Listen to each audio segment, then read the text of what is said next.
We are There, live. it's live. That's the button. Good morning. Happy Sunday. And it is Caffeinated Sunday here on our weekly show. The weekly show that will bring you all into the know. Did you see that? That just rhymed. Poet didn't know it. Bam. Just happened. Glorious. So, good morning, and thank you for joining us on the Speaker's Corner, the first of our illustrious co-hosts for me to introduce this morning is Thom Holm. So let me go ahead and say good morning, Thom Holm. You just did.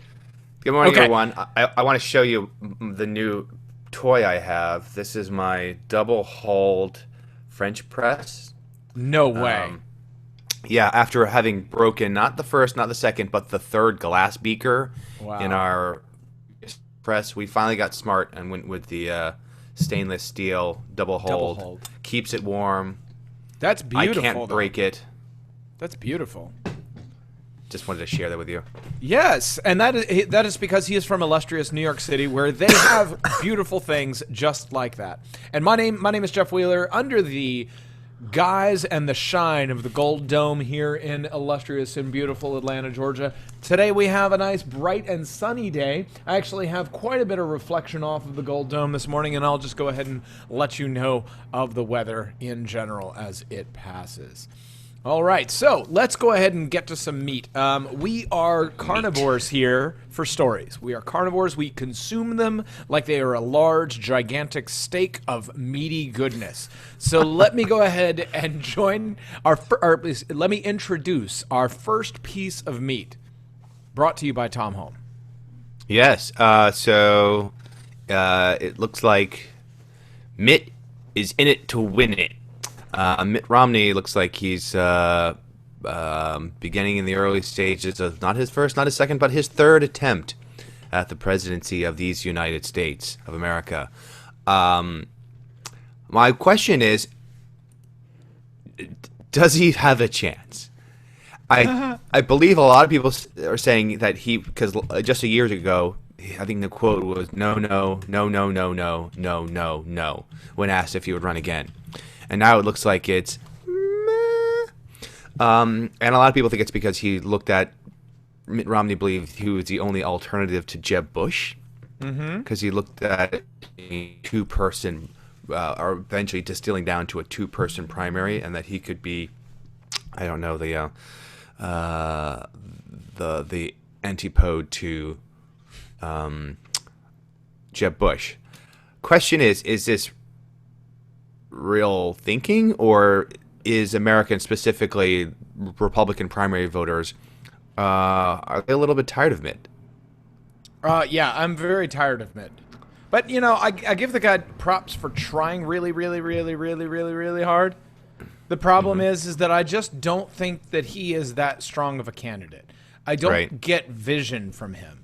And as a voter, I look for vision. That's something that, you know, we don't hire a president to do a thing, right? He's not taking out the garbage. He's not, his main role is to lead the psyche of the American people, to get the people behind an idea, behind a central theme, and to get us all going in the same direction.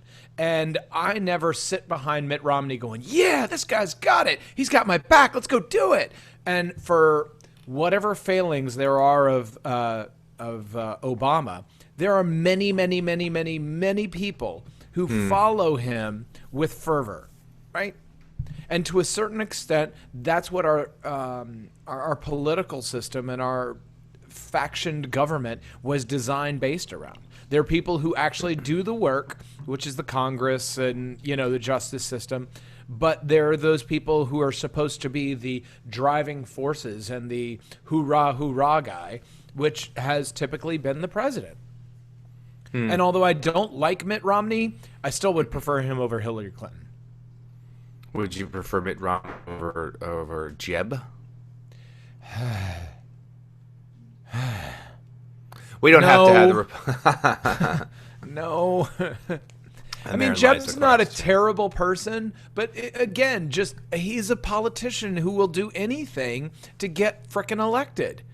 And it's like, give me somebody who's got something to say rather than giving me somebody who toes the party line and will make those people who have the money do the right thing so that he can get himself on television a lot and, go do the thing. It's like, I don't think that Mike Huckabee is a great candidate anymore, but when he first came out, I was a fan of him because he came up with a concept that he wanted to promulgate. And there will certainly be some rising star who comes up on the horizon. I don't think that's why I have presumed candidates. Have you watched any of the? Have you had a chance to see any of the? Because he's on tour promoting his new book, Senator Rubio.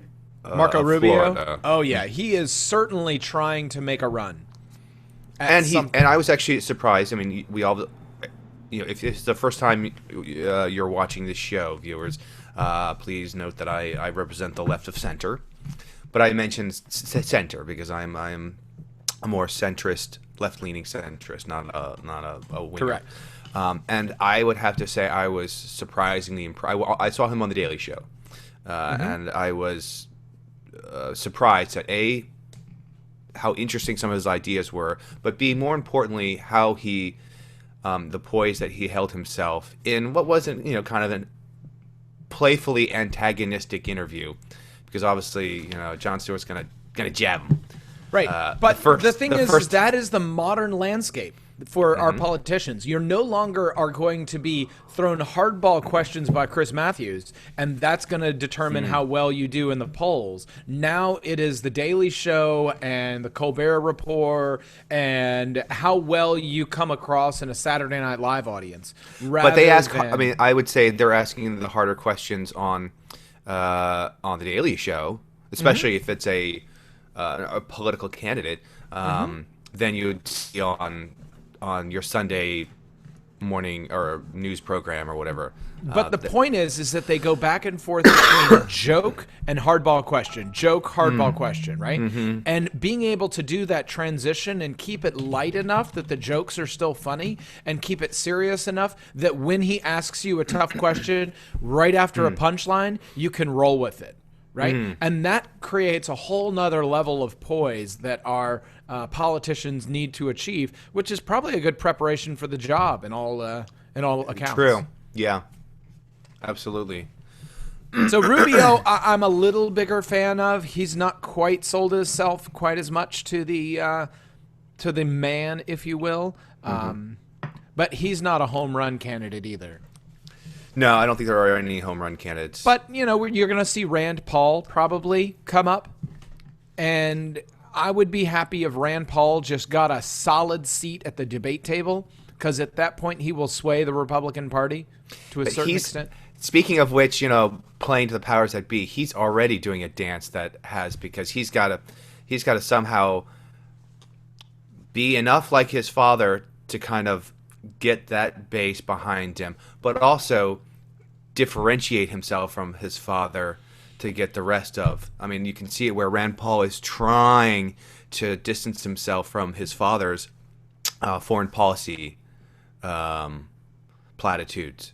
Right. Just this past week, he's said things in kind of a response or correct, distancing himself from what his father had been saying these past couple of weeks.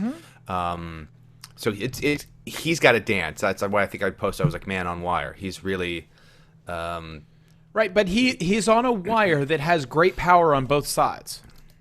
Sure. Right. So if he is able to coalesce his father's following that has great fervor at the same time as appease the traditional Republican social conservatives, if you will, then he is sitting in a position of great influence in our political system. It's a tough dance. It is. We'll see how if he can pull it off, because it's more of like a weird juggling act. He's juggling a chainsaw, a raw egg, and someone's child. If he can the keep chainsaw followed by the young child. Got it. Yeah. Chainsaw, sling a child, juggle. Go. So if he can somehow pull that off, impressive. It will but be. I'm not sure. Oh, I think Ziggy There's was a asking question if he- from the audience. Yes. if he has conservative backers. No, that's what Jeff was saying is trying to pull over some of those social conservative Well, but the Republicans, thing is as he well is- as well as the strong foreign policy, the kind of hawkish Republicans, because he has the kind of small government Yes. Republicans, Right. in the bag. quasi-libertarians. He has He has the getting those- Republicans that are on my side that are kind of small government, get everybody out of my business kind of stuff. He's got that in the bag. Problem is that there's a whole nother wing of the Republican Party that the Bushes actually added to the Republican Party that he has lots of trouble with. Those people who feel like, church is number one and the government should support the policies of the church because that's how people should live and all these kinds of things. And that kind of social conservatism where they say that, gay marriage is bad, and they say that, there should be blue laws saying that you can't buy booze on Sunday, and those types of policies, to me, have been non-starters for the Republicans. But there is a certain percentage of the population that would fly from the Republican Party if they were to turn their back on those policies. More importantly, in the primary. So more importantly, in the primary, because those are the people who show up in the primaries. There's three legs to this stool. The Republican Party has. And you can argue over which leg is longer or more important, but the three legs of the stool are the small government, Yep. the social conservative portion, and then the strong foreign policy hawk. Right. And those don't necessarily. It's like a Venn diagram. There are people who kind of There is some overlap. Yep. But doesn't necessarily need. And so right now, Rand Paul is trying to, because he's coming from a person who is so, the shadow of his father pulls him so strongly into that one circle. He's trying to figure out, how can I position myself to be more in that center of the Venn diagram. Mm-hmm. And it'll get be enough fascinating to see if he overlap. pulls it off. Yeah, get enough overlap that I'm going to be okay. Right.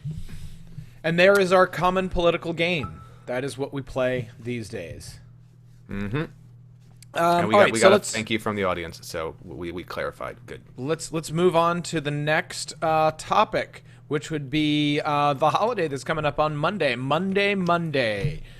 which is tomorrow, right? Does anybody get that off? I do, but our office is open for training. But yes, we are, because we work in schools and we tend to follow the school schedule. We are closed. Are you going into work? Probably not.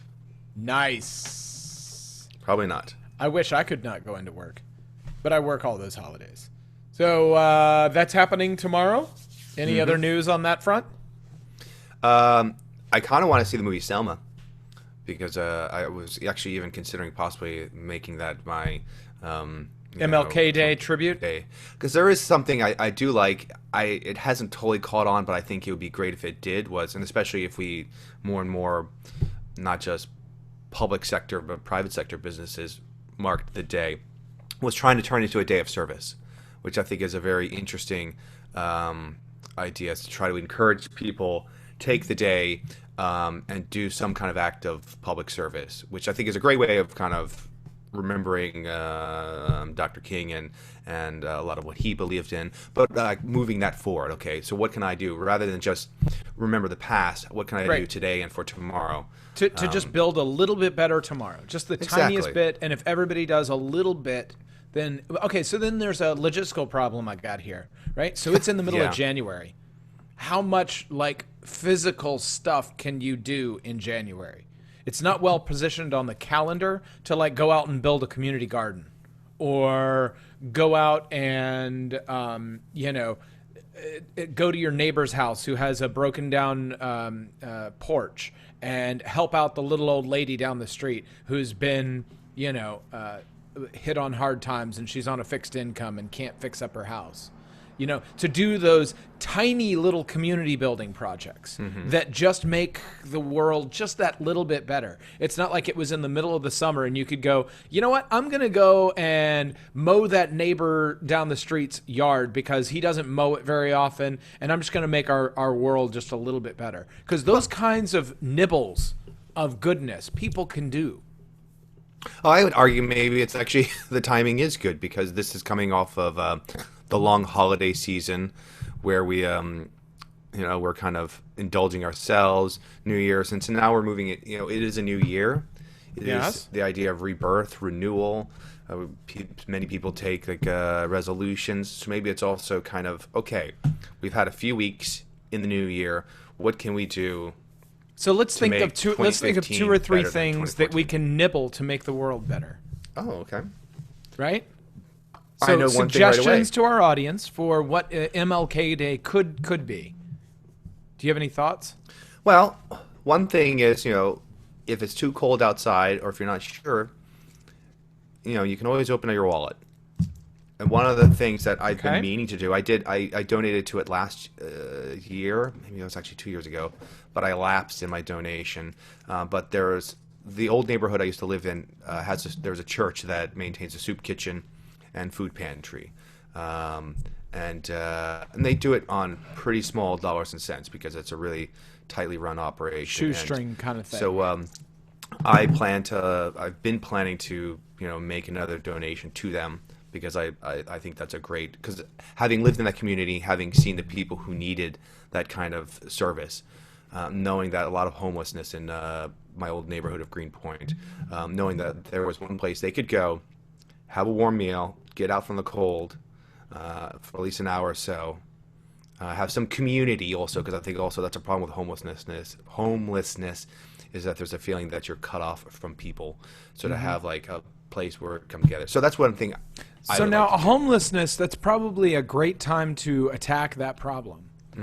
Because it does, I think, unequally affect different racial-ethnic groups and probably has a significantly higher incidence rate among Black and Latinos, probably specifically Black. I mean that's my general perception, but I don't have the stats to back that up. So as we always say on the podcast, watch your own stats. We're just going to make stuff up here. Check your numbers. Check it. So, but that is something that I think we could go and make a little bit better. Go by and say hello to the homeless guy on the street on MLK Day, right? And buy him a cup of coffee, right? Give him a little bit of warmth. Do something nice to make him feel like he's a part of a community. So maybe tomorrow I'm gonna go because there's plenty of homeless people in my neighborhood. I will take tomorrow and go out there and buy somebody a cup of coffee. I love it, man. Just to do a little nibble. We're just nibbling at the problem. Hey, it's the problem with. I remember my boss used to say when the problem with the challenge with a huge problem is that we look at it as a boulder. It's a giant boulder, and no matter how hard you push against it, you aren't going to roll that boulder. But the smart thing to do is to take the hammer and chisel, chip away a piece, and carry that. That's right. It doesn't have to be a big piece, but every time somebody goes by and chips away a piece, then suddenly that boulder gets that much closer to being movable. Right.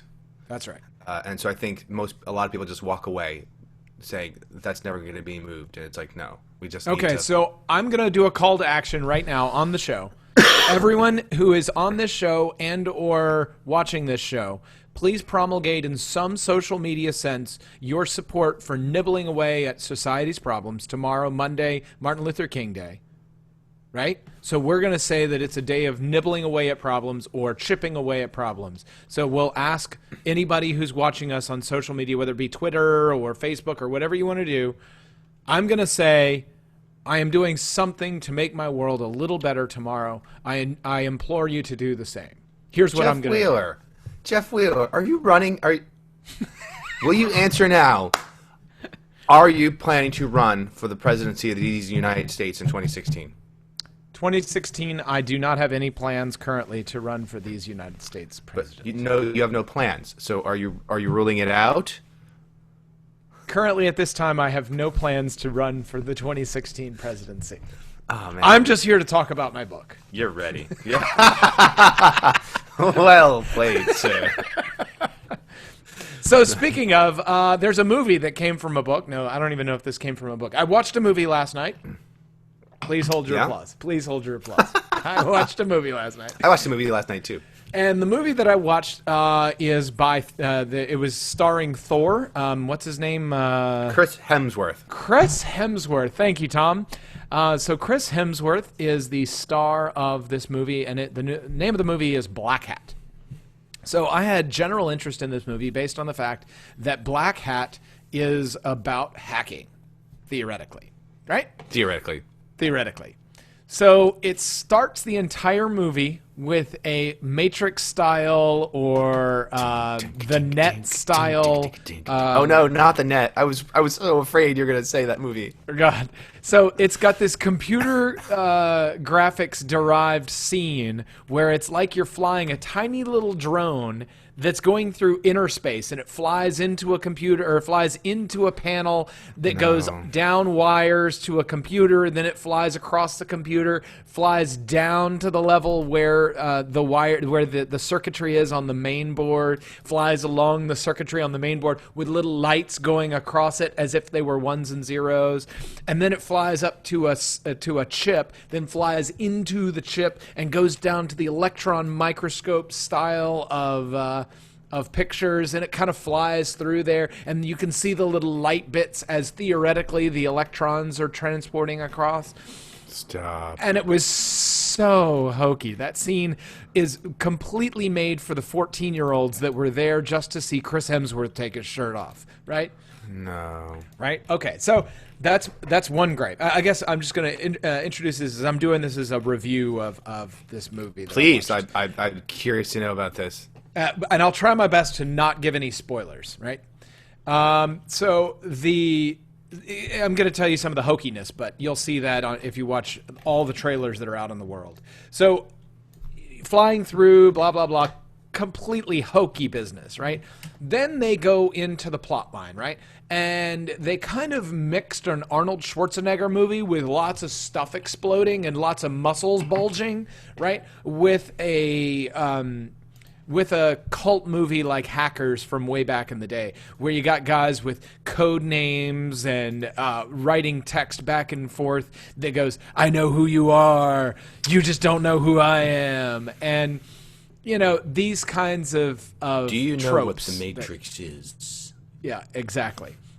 So my beefs are that they made it Hollywood style, right? Yeah. They went full bore Hollywood, tried to get hot actors so that people would go in and watch the movie. Yeah. And then there is the other side of the coin. It feels like they actually had a solid technical expert class that went in there and showed these guys what the real business of hacking is. Because you could see, for those who are in the know in what's going on, you could see little tidbits and morsels of accuracy in what's going on and the underlying concepts of what they were doing. So, like, there was a hack of an extremely secure system that only one guy has the key to the door to get in there to do the thing, right? And then a guy had gotten in there and hacked it, but the way he doesn't even have a password, he has a thumbprint reader, right, to be able to create his password. So they said, well, how would this have gotten hacked? And he goes, well, do you ever have your thumb? Do you ever have this key fob? Do you ever go back to your office? Does anybody else ever walk into your office that's outside of this room and have access to possibly, have you ever left this on your desk? He's like, I probably have left it on my desk before. Okay, has there been anybody who left the employment of this organization anytime recently? Yeah, there was a guy who had his father die 2 weeks ago, and he was only on the job for like 2 months. They're like, bingo, bango, that's the one. And so they went past this whole concept of everything is some guy out in a closet that is hacking into If I read the algorithm, right. and here I'm sometimes it is that the lo-fi. I think we've talked about the show, the people who that the security firm that was testing this company's security. This is a true story, not a movie. And trying to, like, the bank or whatever financial system, trying to see how hack-proof it was. And so they busted in by simply leaving stick drives at smoking spots outside the building. Yep. And of waiting for someone to be like, oh, I wonder what's on this. Bloop, yay, we're in. Yep. It's like sometimes it is real hacking can sometimes be the most simplistic, just waiting for that opportunity, spotting opportunity and taking advantage of it. Got it. Yeah, and that's exactly what it is that people work hard at the high-tech solutions, and they completely forget about the low-tech solutions. Yeah. And I guess there was about 3 opportunities in there where the real breaches were happening, and they showed that the low-tech solution is the solution that the hacker typically uses, right? Because the biggest is the folks that just don't think about those kinds of things and make human errors. Fascinating. All right, so there's my black hat. There's my black hat whatchamacallits, and I will move on to the next. I was actually going to, we're going to shuffle the schedule because we're talking about movies. I wanted to, talk really quickly about the Academy Awards and then roll that into things that piss Thom off that shouldn't piss him off. Okay. First off, the Academy Awards nominations came out.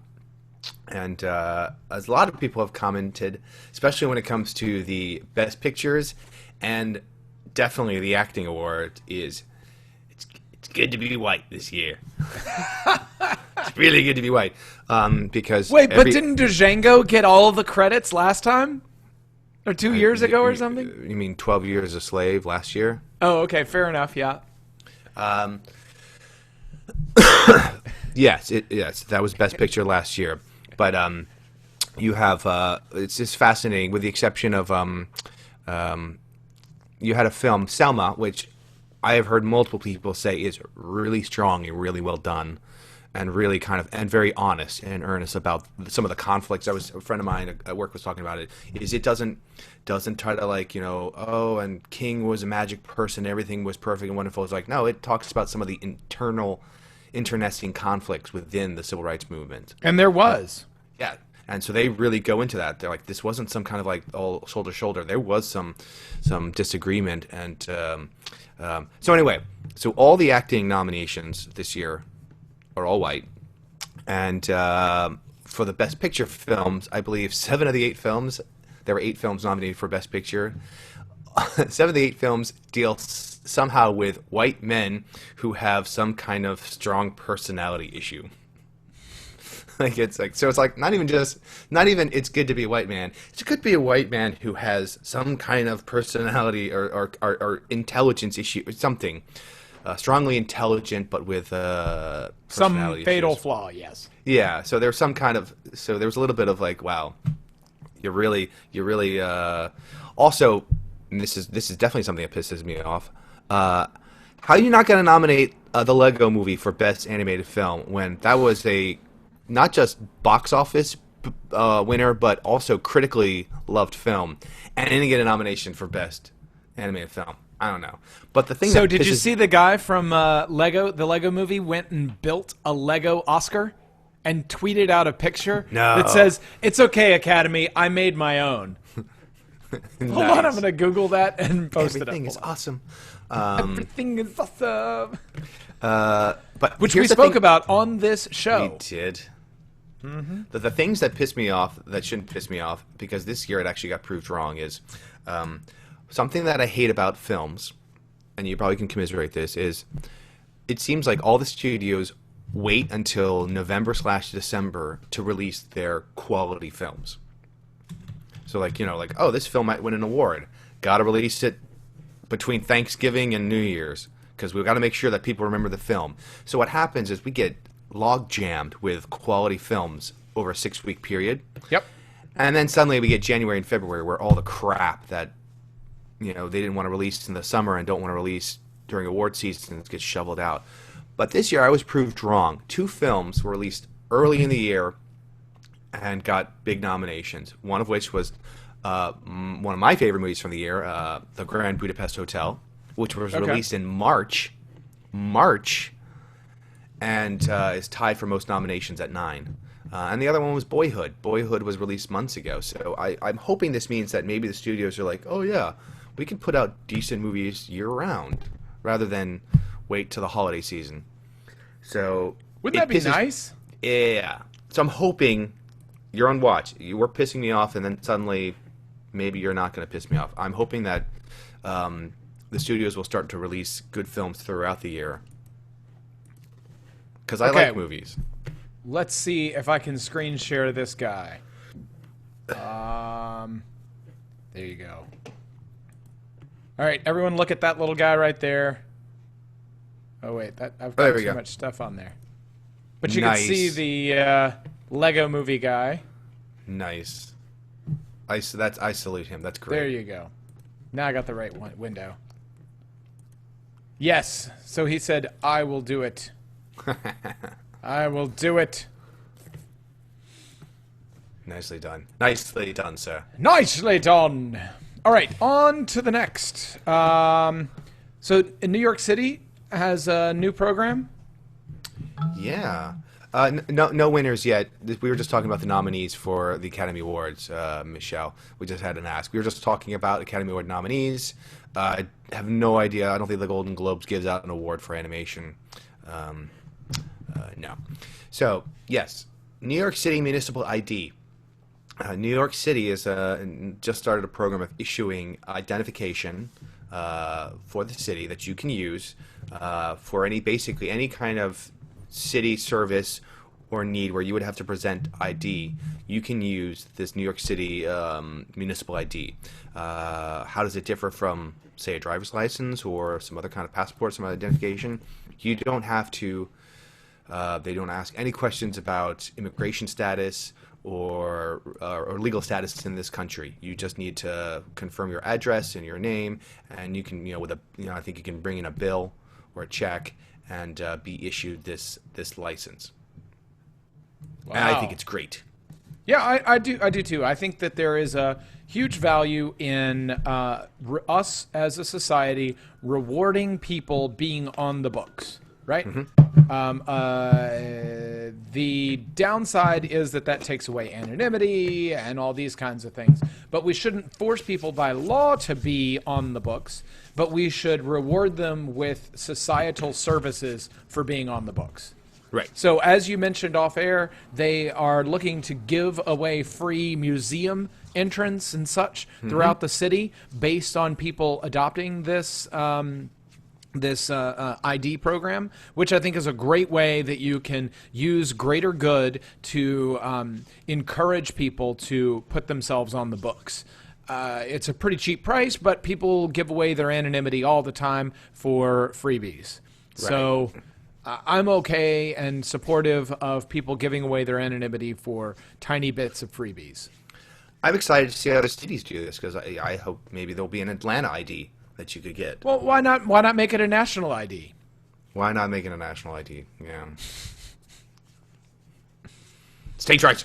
States' rights. All right. So, on a completely different note, utterly different. There was recently a show in Las Vegas called CES, the Consumer Electronics Show, where they release lots and lots and lots and lots and lots of little electronic doodads, gizmo-whatsies, and such. So let me introduce you to a couple of things that I have found on these internets that was released at CES that you might actually be able to buy this year.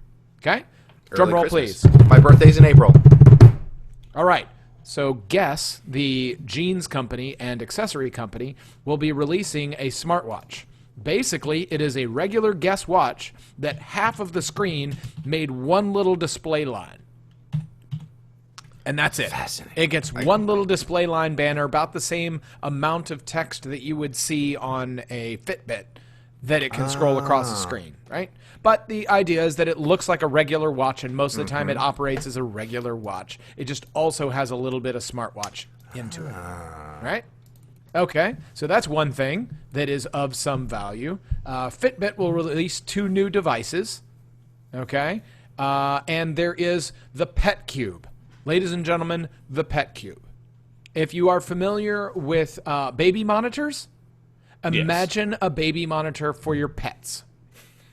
That is the pet here. It is $199.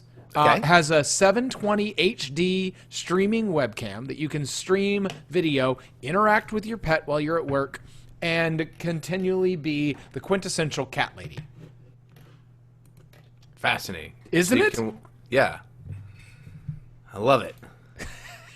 Okay, then one more is as tech is going very mommy daddy centric, because mommies and daddies that are in the yuppie world that have lots of money but don't have a lot of sense seem to buy lots and lots of tech for their children. Yeah. There is a new product in the Internet of Things called the Pacify, right? Pacifi. And that is a pacifier that works as a regular pacifier.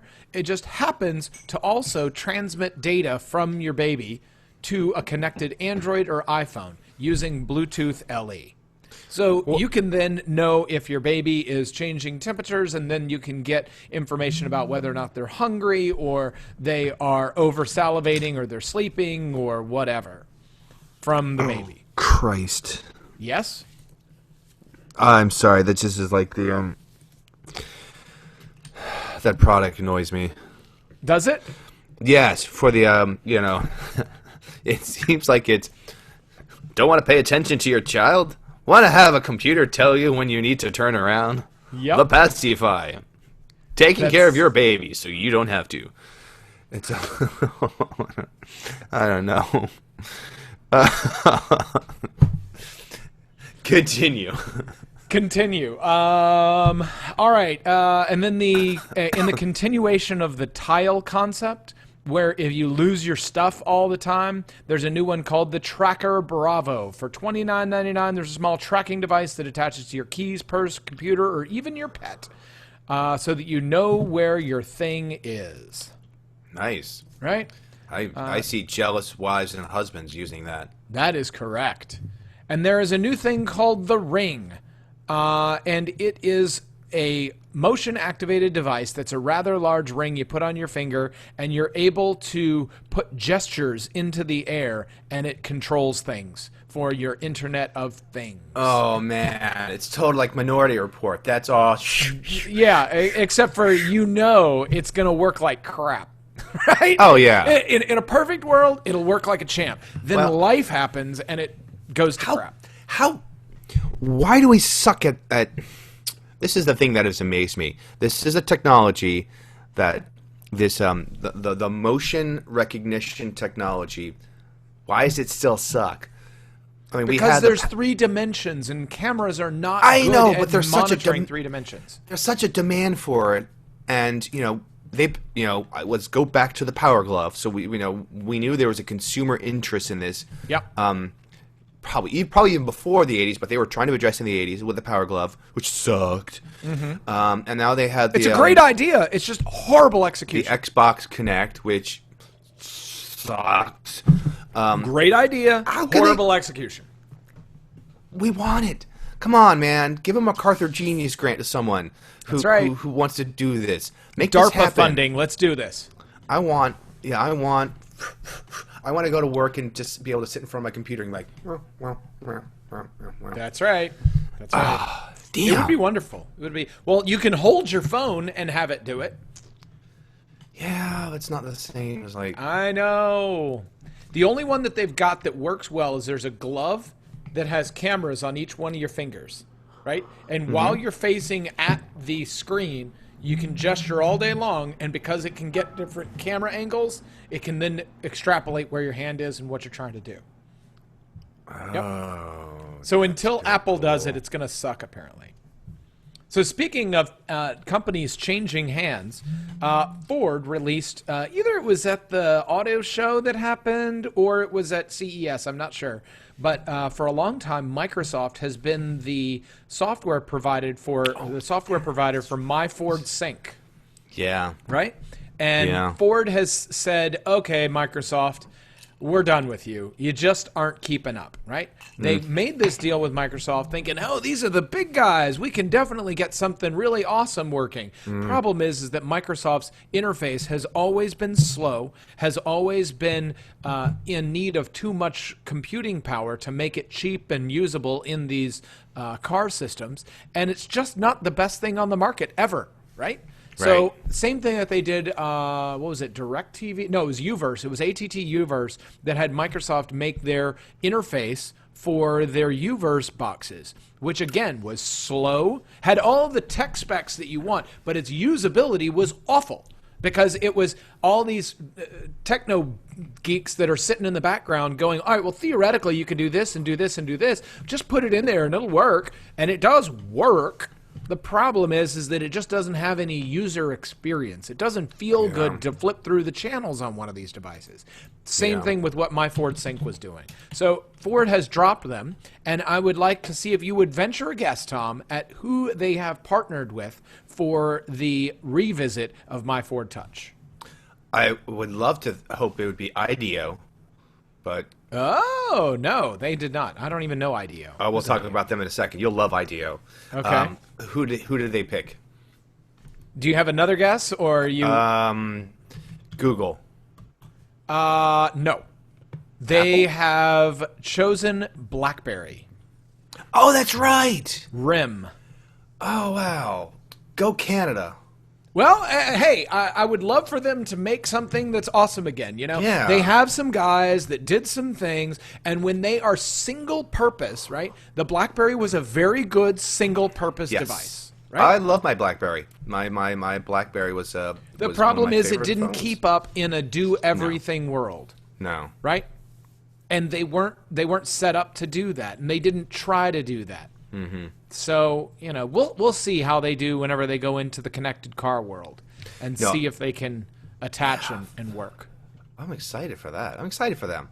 Yeah. IDEO, which I'll quickly, and then you can hit it. research them. You'll love them. It's IDEO. They're a design and innovation consulting firm. You've probably seen, they've been on 60 Minutes a couple of times, but they're a fascinating company because of how they approach product design. Is because basically they have on staff, you know, engineers. They'll group people: engineers, sociologists, psychologists, business people. Basically, because it's not enough to design a product. They're like, okay, how do people interact with this product currently, or how do they need? So they're really trying to understand the sociology of people. There was a great bit years ago on 60 Minutes, which my work has showed several times, where they were trying to design a better shopping cart. So the first thing they did was, rather than sit around with a chalkboard, you go to the grocery store and you watch people. Like, how are people currently using their grocery shopping? Because also, interviewing people is pointless because people either lie or misstate or are wrongly assuming, oh, I need this, I need that. It's like, no. You're saying one thing, but in practice you're doing this. So they're a really cool company that, the obverse to Microsoft, which is like, well, this is what you need. And IDEO's like, no. Let me watch you. Let me study you and see what you actually need, but don't realize it. Right. And then let's go there. What conflicts are you constantly running into, but don't realize it because it's all you've ever known? And they were fun. We've borrowed some of their terms. Like one of the things we have an expression in our office called Velcro pants.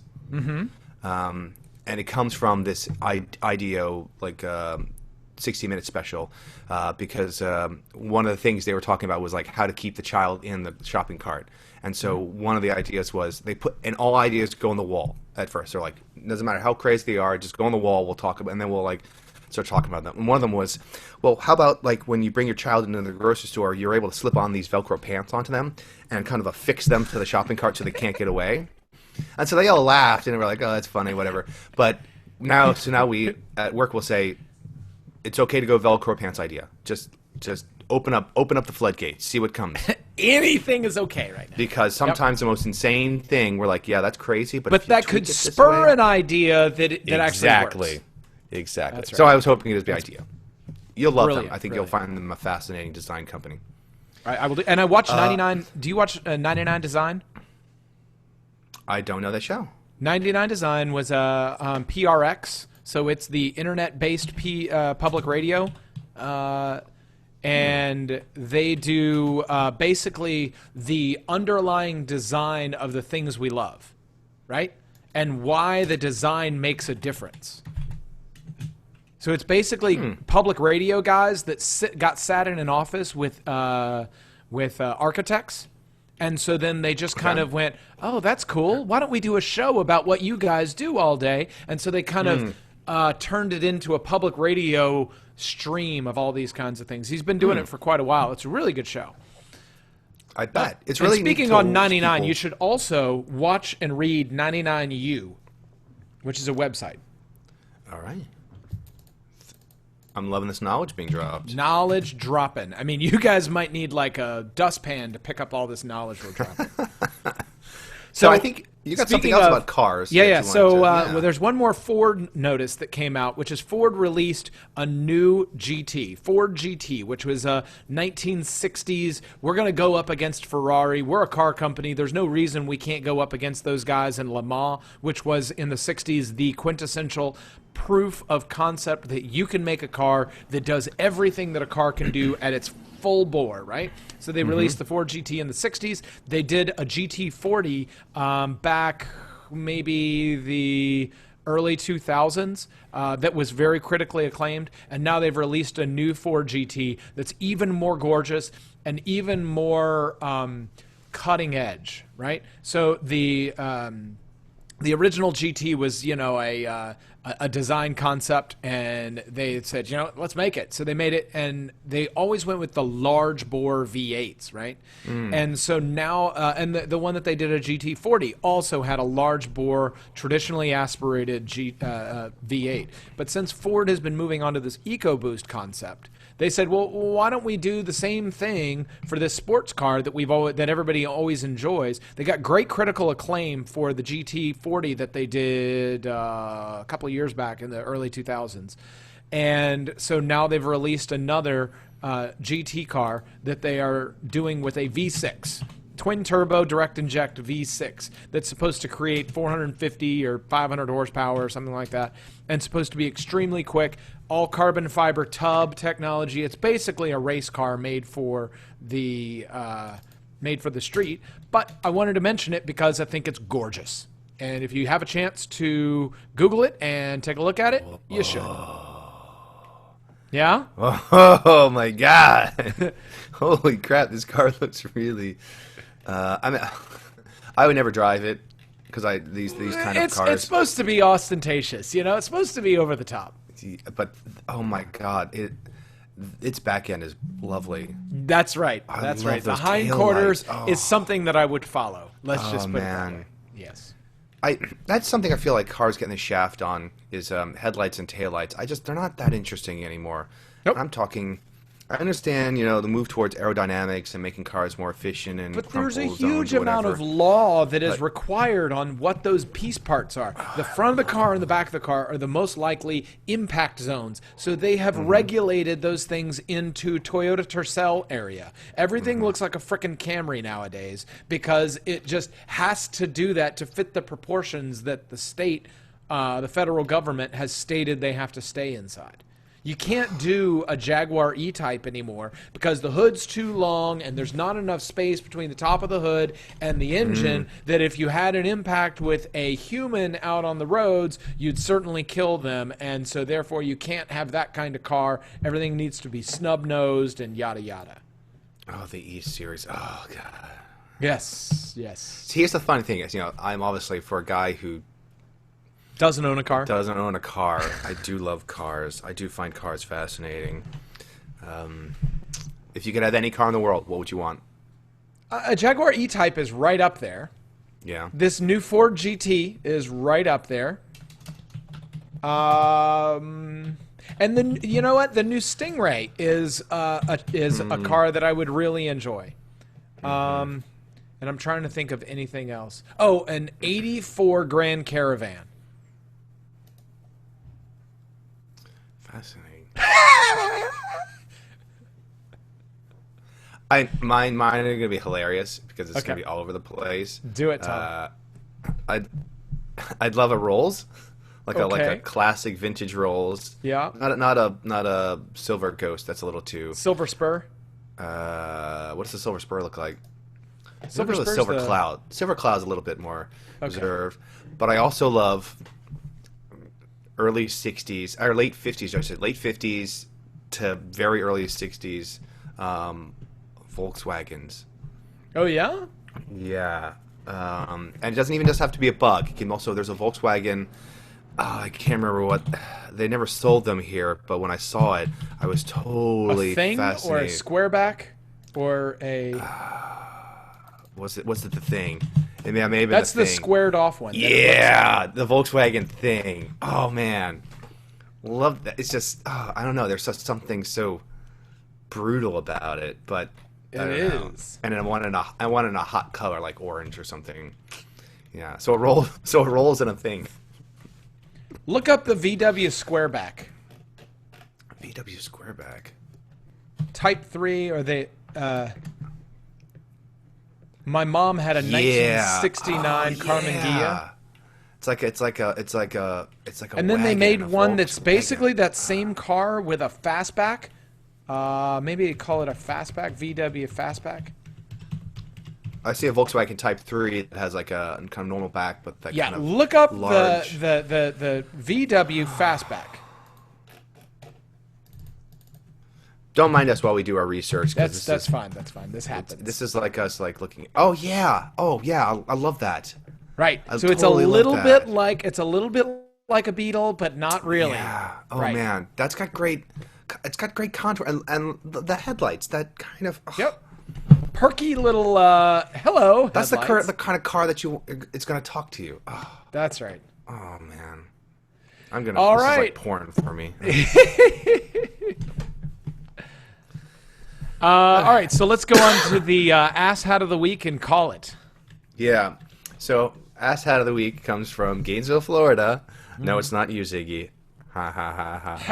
ha. But it's it's a story I heard about a guy in Florida who got arrested because he was walking down the street, not only just holding a marijuana plant, but holding a marijuana plant in a red Solo cup, which he then tried to put down on the ground by his legs. And then when asked about it, he basically said something along the lines of, "I was just smelling it." And I'm not going to get into a discussion of, Legalization, legalization marijuana, or whatever. Why I put him on the Asshat is just the image of a guy walking down the street with a pot plant in a red Solo cup. I'm just like, dude. Oh god. I don't know. There's just Only something. in Florida is what we can say to that one. And then only in Florida. I was just smelling it. Response epic. Oh, I don't know. Epic So response. I was reaching for someone this week, and that's the guy I grabbed. And that brings us to the conclusion of yet another week of meat-filled deliciousness. Ladies and gentlemen, this was your feast on our Speaker's Corner. We had this plethora, this bouquet of meat for you to consume at leisure. I hope that we filled your stomachs. I hope that we filled your minds. And I hope that we gave you something to think about. Because you don't have to think like me. And you certainly don't have to think like me. But we are going to ask that next time you come to the Speaker's Corner, you're going to bring your thinking cap, because this is where we think.